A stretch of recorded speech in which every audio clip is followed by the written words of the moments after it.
Chico, are you okay? Chico, are you okay, anak? Huh? Good. Calby, your brother is showering water. Naglilinis si Calby ng sasakyan. Are you done removing sand? Yeah. Okay. My turn to soap? No, me soap. Okay. Come put water. Put water in the bucket. Dito, oh. Come bring the water. I could sing. Add more water.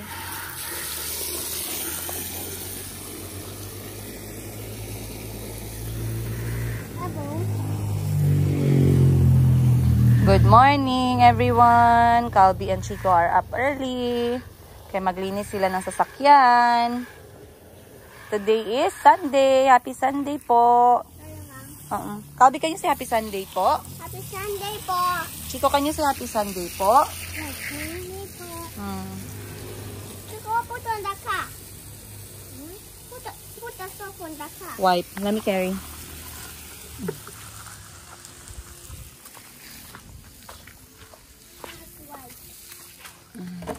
Good, Chico. Calby, turn off the water na and come and soap. There's another cloth there, oh. Wash that one first. Properly, Chico. It needs to be clean.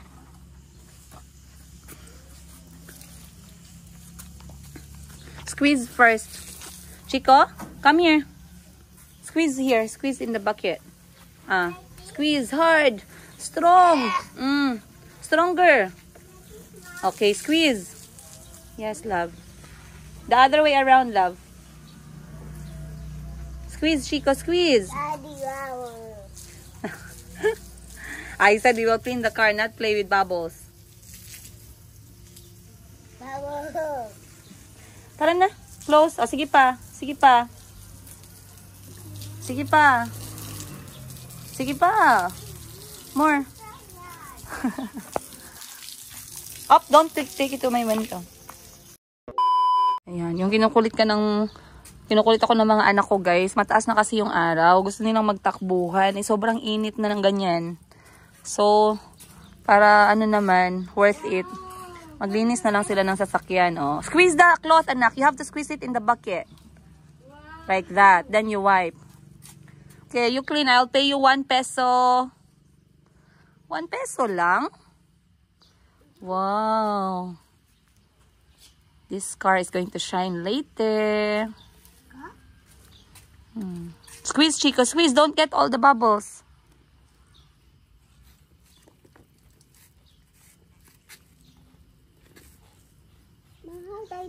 It's okay. That's correct. Go ahead. Just do what you can.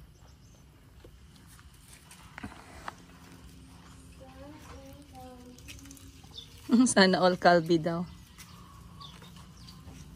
Stop shaking your hands on me. It's even fine. No, that's fine.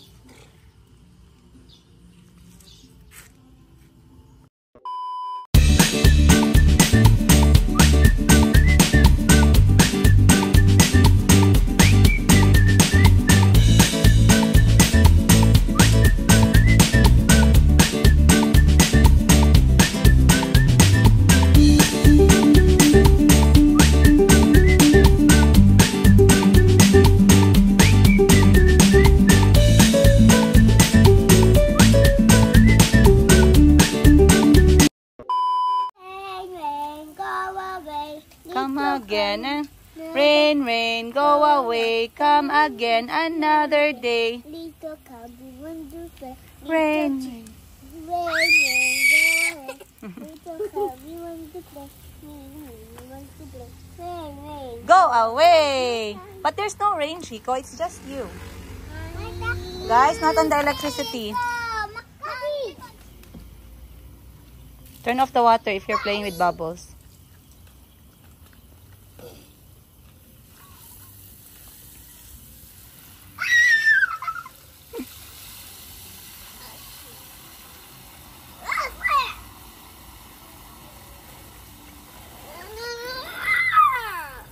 No more sitting on the bubble sticker. No more. Mommy, what? Come on, this way. Turn off the water first, so it's not wasted.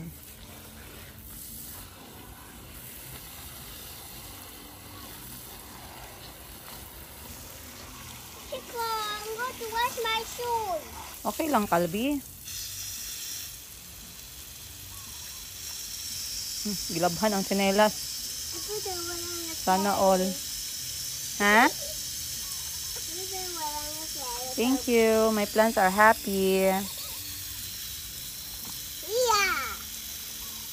No soap. Plants doesn't like soap. They could die. Only water.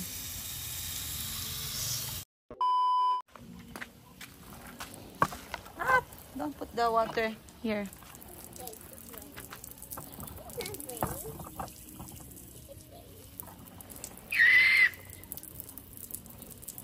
And even you is raining.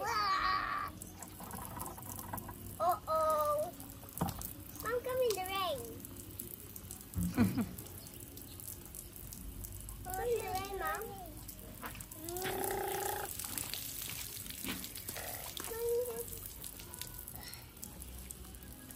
Mama, move your hair back.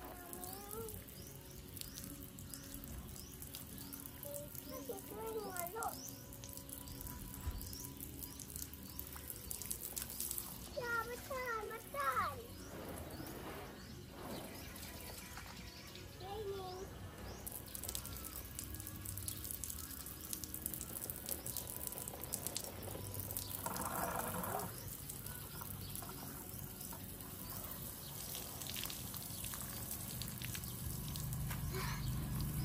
On your back. Mom, what? Mom, I peed. No. You like to pee. Pee, Daddy.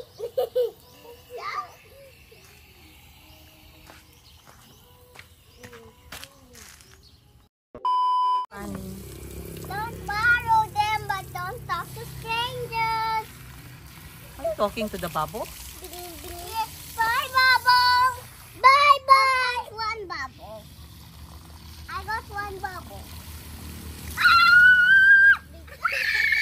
Get out the water. Calvi, pull your pants up, my love.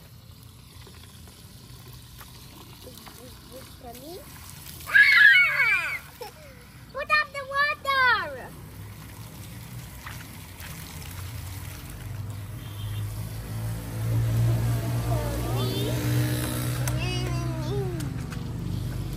Bye, bubble. Tommy. Hey, we're a big bubble. Go! I said already. Oh, the bubble is doing. Here, not here. Here. Here. Here.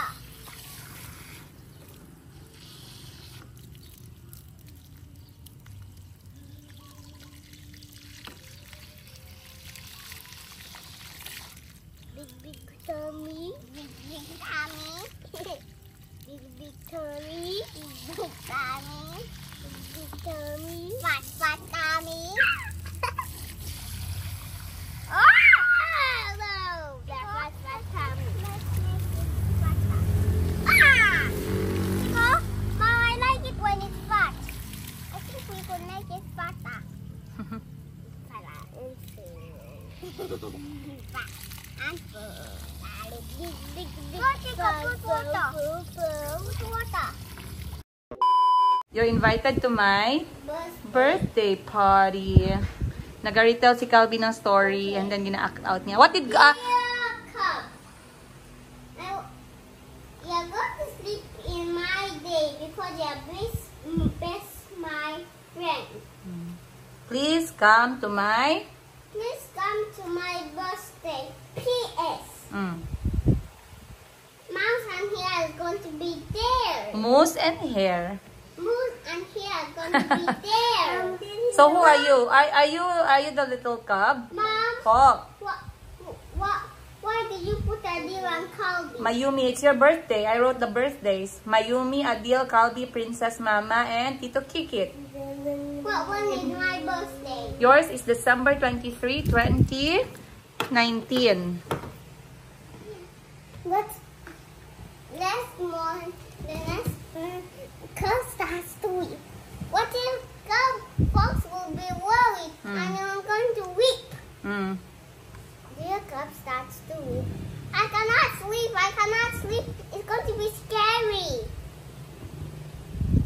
And was he able to sleep or the mommy bear picked her up? He just went alone. Good morning, guys. Madam, good morning. Pa-shoutout naman ang mga damit mo dyan. Clothes from Glotic. From Glotic, ano yan? Shoutout mo muna. Shoes? Shoes from Nike. Nike, available sa Glotic shop. Original yan. Yeah. Palda? Palda from Nike. From Nike, nice. Yeah, with inner. Barbie girl. And top bodysuit from Guess. Yes. And accessories? Nike. Guess. Wow. And Iba talaga yung kapatid ko mag-outfit, guys. Akala ko pupunta kami. kailan ko mag-workout dito. Akala ko pupunta kami sa ano eh, sa Ayala Hills. Flex. Sa outfit niya. Ito naman. Huwag niyo maliitin yung mga kapatid ko. Oh, flex. Go. Aha. Chanelas from?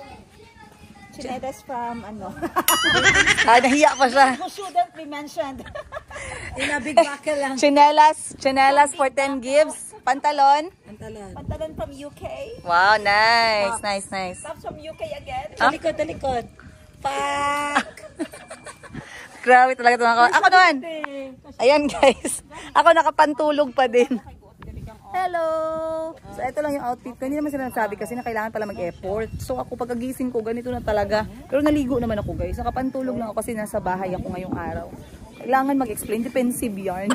So, anyway, andito tayo ngayon sa Campo 5. So, itong Campo 5. Inhale, exhale daw. Dali. Minsan mo siya nagsasabi ng ganyan eh. Ready?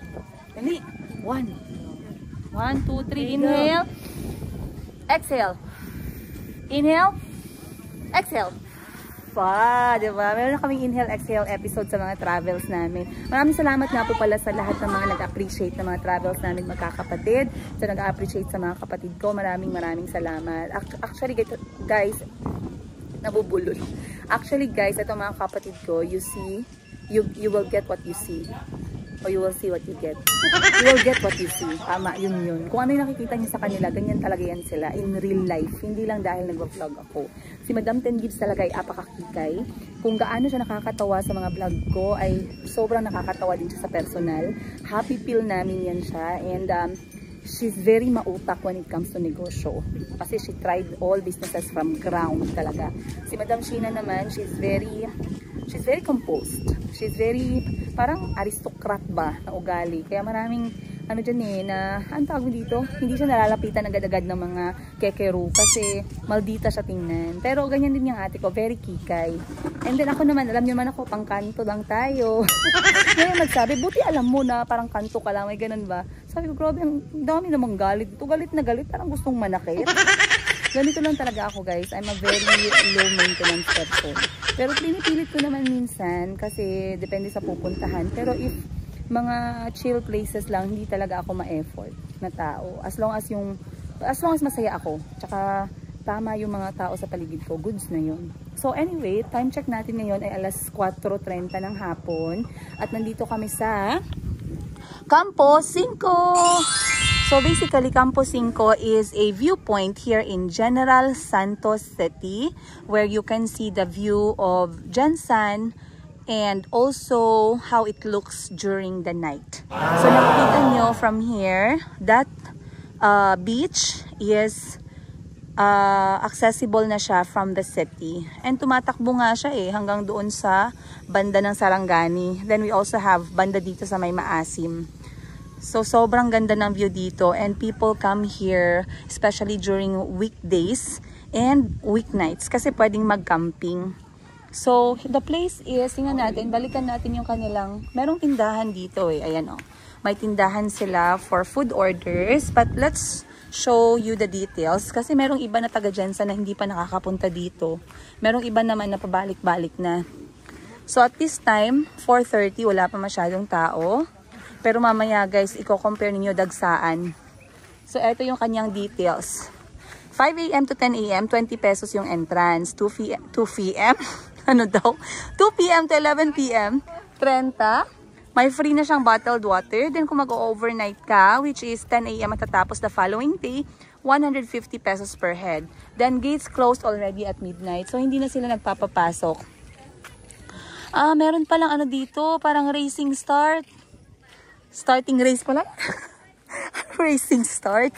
And they added also some few huts. Yung triangular na mga huts para sa mga nag-overnight. It's not a bad idea. Ano yung packing kit dito? Kasi ito yung mga bago eh. Last time pumunta kami dito, wala pang mga ganito. So I want to show you guys what are the things or some of the spots that we go to dito sa Gensan. So malalaki yung mga sign na please clean as you go para ma-remind naman yung mga guest na huwag maging burara. Kasi merong iba may reminders na nga, burara pa din, di ba? So yan yung triangular house nila. I believe it can fit up to 4 people, if I'm not mistaken. Dalawa pa lang meron. Let me ask them kung magkano yan. Kasi last time wala pa talaga yan siya eh. So let's go back here. Okay. So, ano nga ba yung mga pinapak namin kapag pumupunta kami sa mga ganitong klaseng lugar na pwedeng magdala ng pagkain? Number 1 guys, bahaw. Hindi nawawala yung bahaw sa sasakyan namin. Kasi malaki yung matitipid mo kapag may sarili kang dalang kanin. Number 2, iba pa rin talaga ang gayuman ng bahaw. Hindi ko alam sa inyo ha, pero kami magkakapatid, makabahaw talaga kami at makatutong o yung tinatawag nating batok. And then ano pa ba, ang nagdadala kami ng sarili naming tubig. Kasi normally kapag mga area na ganito, talagang uuhawin ka, minsan ubos-ubos yung tubig, tsaka magastos din kapag bili ka ng water. So if you can bring water from home, ginagawa namin magkakapatid yan. Next, nagdadala kami minsan ng sarili naming mga utensils. Pero dito kasi meron naman silang utensils, so hindi na kami nagdala. Para hindi naman masyadong maraming impake. So kapag mga ganito na bigla ang alis, kasi wala naman to sa plano, kanina lang namin na napagdesisyonan na umakyat dito para mag-relax, mag-chill. Kanya-kanya kami ng pwedeng dalhin. Yung ate ko, anong dala mo te, rambutan? Yung ate ko nagdala siya ng rambutan galing sa farm niya guys. And speaking of rambutan, we will show you how amazing the rambutan is galing dun sa bahay ng ate ko sa bukid, yung kanyang kubo. Ilang beses kong na-vlog yung rambutan eh. So this time, ipapakita ko sa inyo guys kung gaano ka-blessed yung kubo ng ate ko. Ikalawa, ang dala naman ni Madam Ten Gibbs, anong dala mo gang? Kanin, bahaw sa kanya. Siya nagdala ng bahaw. And then ako naman, ang toka ko naman is upuan. Oh, diba? Okay yung akin kasi non-perishable. Non-perishable. So, yun yung mga key na mga pinapak namin magkakapatid para hindi kami masyadong magastusan. Normally, hindi lang din ganyan. Minsan nagdadala din kami ng ulam. Kahit na mag-top up lang kami ng ulam, okay lang. Pero yung thought or yung fact na hindi ma-maximize yung gastos kasi you have some food from home, makes it a lot better. So, minsan nagdadala din kami ng tsaa, ng kape, pero okay lang din pag umorder kami kasi hindi naman kami nakakaubos ng isang baso talaga. Ayan, so nagdadatingan na yung mga tao, alas 5 na ng hapon. Medyo dumadami na, naghahanap na sila ng kanya-kanyang pwesto kasi wala namang limit. Pero kami magkakapatid, nandito kami. Ayan, si Madam Ten Gibbs, ayan. Ayan, ang mamahaling asawa, kamahalan. Si Boss Jerry, andon. And then si Madam Sheena is, ayan. Ha? Photographer lang pala siya sa outfit niyo, naka-halter top. Ganun naman talaga. Minaside-side pa. Oo.